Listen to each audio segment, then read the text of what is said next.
Good evening, everyone. Thank you for being here. If someone had told me a year ago that I would spend 2 months in a nursing home, I would have laughed and said, "Not me. Maybe one day, far in the future, but not now." But life has a way of humbling us, doesn't it? It doesn't ask for permission before turning our plans upside down. One moment, you're making travel plans, chasing dreams, believing you have all the time in the world, and then suddenly you find yourself in a place you never expected, confronting truths you never wanted to face. For me, what started as a short term recovery became something much more profound. Those 2 months changed me. I met people who had been there for years, some lucky enough to have visitors, others forgotten by the world outside. I saw laughter and sorrow, resilience and regret, deep loneliness and quiet hope. Every person I met was a living story, a reminder of what truly matters. And I realized something. Aging isn't just about gray hair and wrinkles. It's about what you do with the days you have left. It's about the choices you make right now and how they shape the final chapters of your life.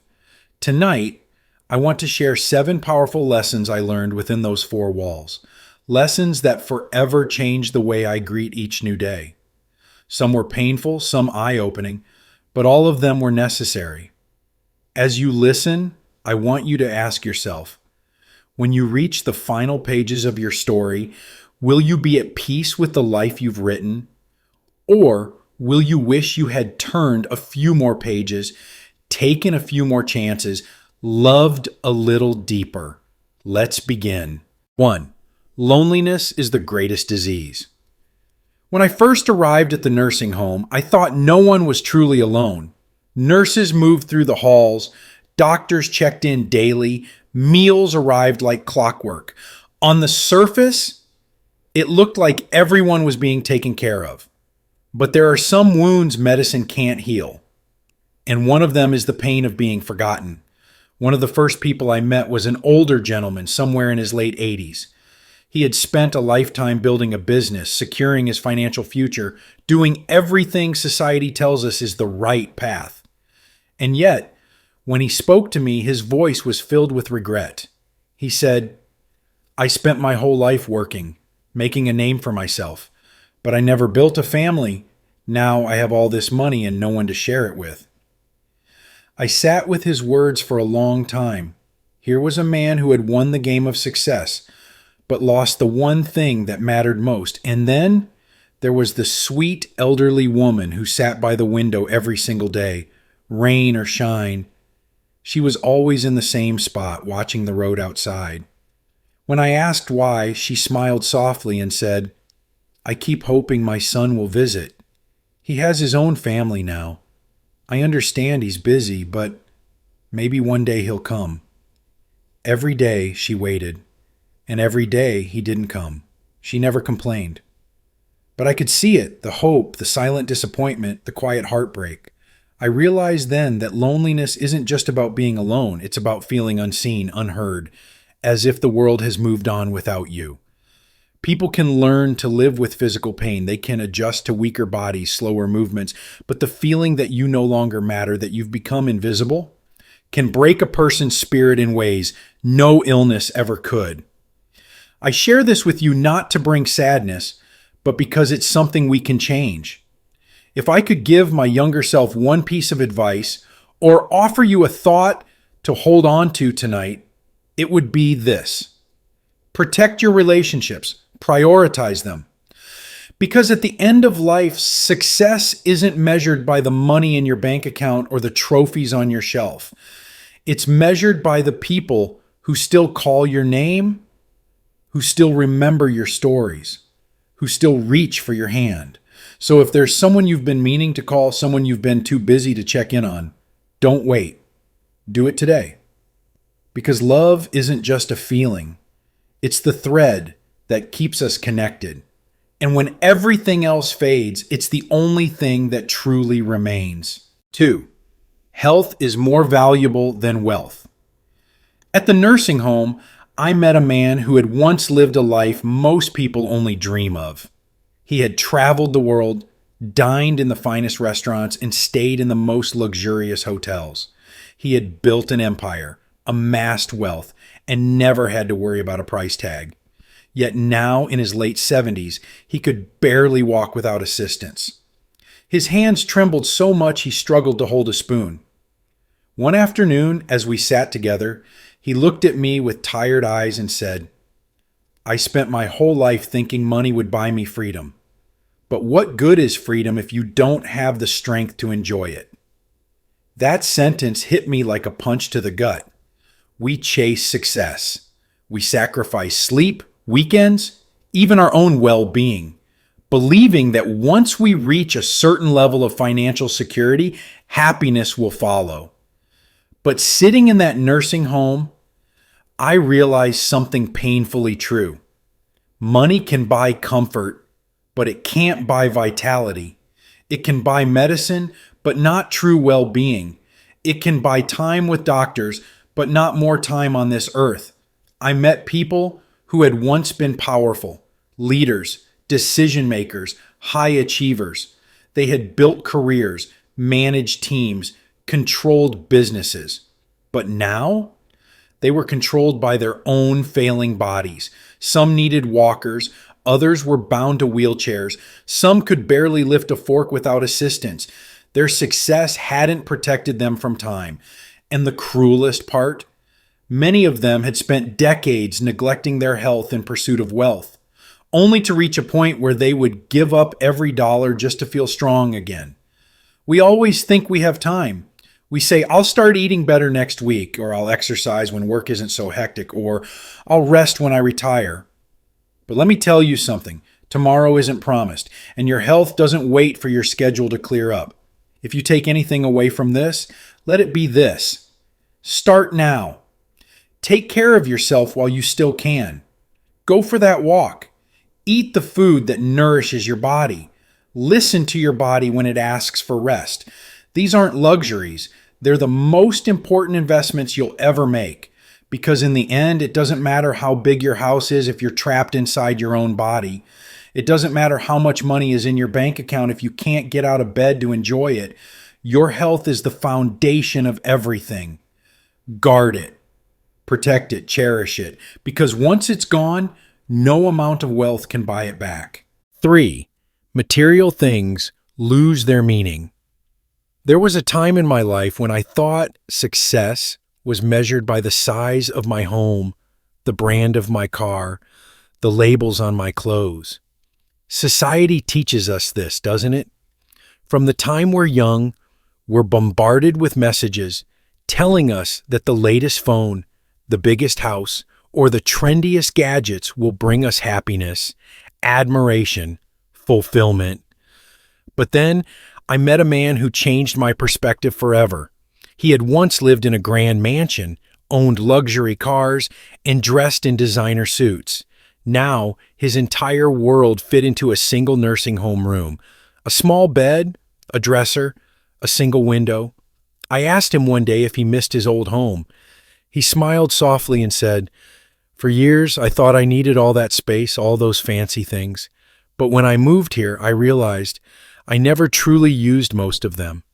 The only thing I miss is the laughter that used to fill those rooms, my kids running through the hallways, the family dinners, the celebrations, the objects themselves. They mean nothing to me now." His words settled deep within me. How often do we chase things that in the end hold no real value? In that nursing home, I never once heard someone brag about their net worth. I never heard anyone say, "I wish I had bought a more expensive watch."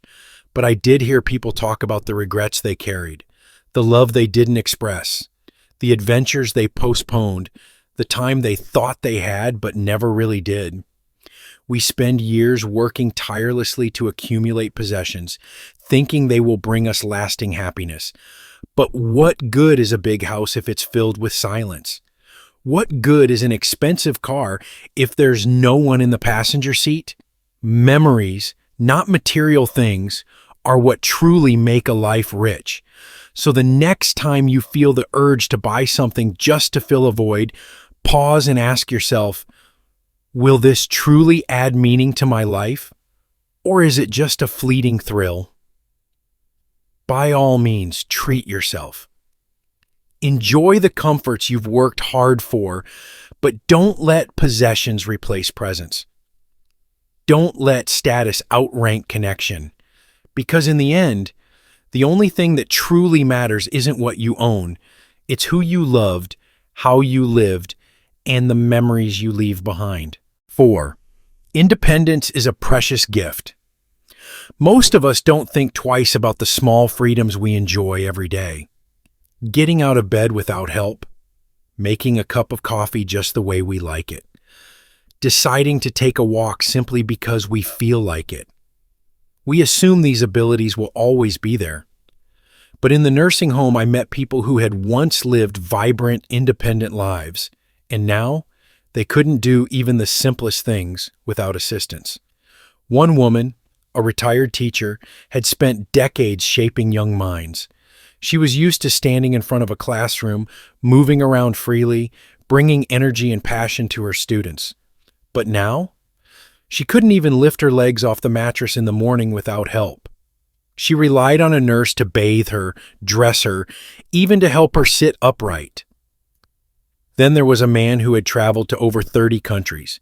He had climbed mountains, walked through ancient ruins, and explored the world on his own terms. Now, his hands trembled so much he couldn't even hold a spoon. He showed me photo albums filled with adventures, his younger self standing on top of cliffs, smiling in front of famous landmarks. The joy in those photos was undeniable. But the contrast between those images and the man sitting in front of me now, it was heartbreaking. These moments made me realize something we all take for granted. Independence is not guaranteed. It can be taken away through illness, injury, or simply the passing of time. If you can stand on your own 2 feet, you are luckier than you realize. If you can dress yourself, prepare your own meals, drive to the store whenever you want, you are living with a freedom that many would give anything to have again. So what's the lesson? Cherish your independence now, and honor your future self by protecting it for as long as you can. Move your body. Keep it strong. Take that walk, stretch, dance if you can. Challenge your mind. Read, learn, create. Because every step you take today is an investment in the freedom you'll want to keep tomorrow. And when the day comes that you might need help, because eventually we all do, don't let that stop you from appreciating what you still have. Independence is a fragile treasure. Each morning that you wake up and get to decide how to spend your day, remind yourself, this is a gift. Don't waste it. 5. True happiness comes from simple things. In the nursing home, I met an 85-year-old woman who, by all appearances, seemed to be the happiest person there. She had no large family visiting her. She hadn't lived a life of wealth or luxury. But every single day, she greeted the world with a smile so warm it could light up the entire corridor. One afternoon, curiosity got the best of me. I sat beside her and asked, "What's your secret? How do you stay so happy?" She chuckled softly as if the answer was the most obvious thing in the world. Then she said something that I'll never forget. "I don't think about what I've lost. I enjoy what I still have." That single sentence changed me. She had learned to find joy in the simplest of things. The golden morning sunlight spilling through her window, the comforting taste of her favorite soup, a friendly conversation with another resident. She wasn't dwelling on the past or worrying about the future. She had mastered the art of being present, and it made me wonder, how often do we chase happiness like it's some distant finish line? We say, "I'll be happy when I get that promotion. I'll be happy when I buy that house. I'll be happy when I retire early." But what happens when we finally get there? The excitement fades. We move on to the next pursuit, always waiting for the real happiness to begin. Yet in that nursing home, I saw something different. The happiest people weren't the ones who had accomplished the most. They were the ones who knew how to savor the little moments, the warmth of a cup of tea, a kind word from a friend, a bird landing on the windowsill. Happiness isn't something you chase, it's something you choose. So let this be your reminder. Pause. Look around. Appreciate the warmth of your bed in the morning, the aroma of fresh coffee, the sound of laughter, the privilege of another day. Because at the end of life, you might just realize those small moments, they were the big ones all along. 6. Forgiveness brings peace. During my time at the nursing home, I witnessed all kinds of pain, but the heaviest burdens weren't physical, they were emotional. It wasn't the frailty of aging that haunted people the most, it was regret. Regret over words left unsaid, apologies never given, relationships that had been fractured for too long. Many residents had outlived their friends, siblings, even their own children. Some had parted ways on bad terms, believing they had time to make things right. But as often happens, time slipped away, and suddenly that chance was gone forever. I remember one woman who spoke about her sister. They had a falling out over something trivial, she admitted, a misunderstanding about money after their father passed. Harsh words were exchanged, and in the heat of the moment, they vowed never to speak again. Years passed. Neither reached out. Neither wanted to be the first to apologize. Then one day, her sister was gone. No second chances. No way to say, "I'm sorry." Her voice trembled as she told me, "I always thought we had time. I kept telling myself I'd call her, eventually, but eventually never came." Her pain was a wake-up call. How often do we hold on to anger, convinced that it somehow protects us? We replay the hurt, build walls, tell ourselves that they don't deserve our forgiveness. But the truth is, holding on to resentment doesn't punish the other person. It only punishes us. Forgiveness isn't about excusing someone's actions or pretending the hurt never happened. It's about freeing yourself from the weight of carrying it. In that nursing home, I saw people whose deepest regrets had nothing to do with money, status, or career. Their regrets were about people. People they once loved but had shut out. Relationships they had allowed to slip away over arguments that, in the grand scheme of life, no longer mattered. So ask yourself, is the grudge you're holding on to really worth the space it's taking in your heart? Maybe the person who hurt you doesn't deserve forgiveness. Maybe they'll never apologize. But you deserve peace. And sometimes the only way to find it is to let go. So if there's someone you've been meaning to reach out to, someone you've been avoiding because of old wounds, don't wait. Time is unpredictable, and second chances aren't always promised. And if reconciliation isn't possible, maybe they're unwilling, or maybe they're no longer here. You can still choose to forgive in your heart. Because at the end of the day, bitterness is a prison you build for yourself, and you hold the key. 7. Every day is a gift. Don't waste it. It's easy to live as though we have all the time in the world. We make plans for next year, the next decade, or retirement, believing that the future is something we can count on. But time is the one thing we can never own. Never pause, never rewind. I was reminded of this truth in the most unsettling way during my 4th week at the nursing home. One morning, I woke up to hear that a resident had passed away in his sleep. The night before, he had been sitting at dinner with us, sharing jokes and stories, laughing over a bowl of soup. He looked fine. And then, just like that, he was gone. No warning, no time to say goodbye.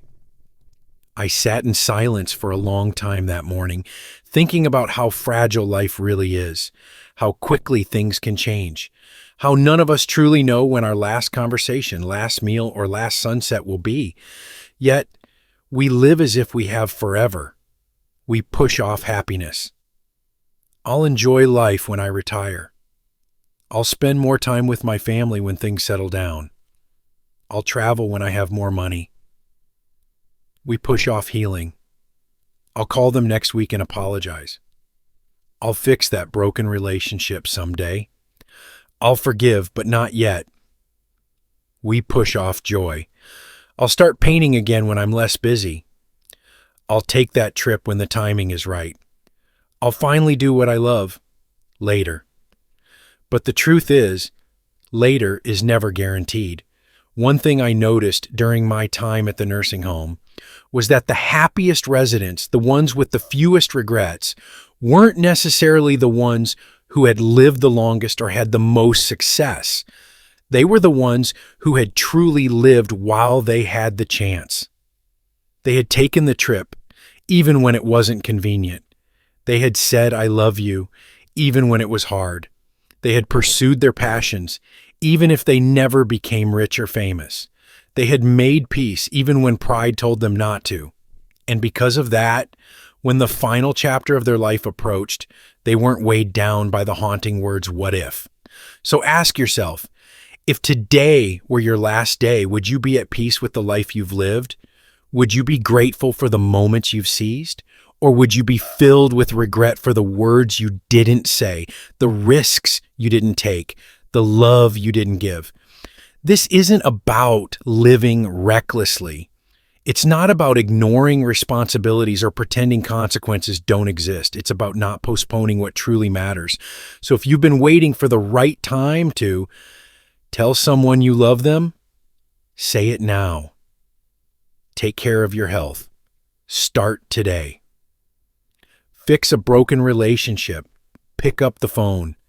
Chase a lifelong dream. Take the first step.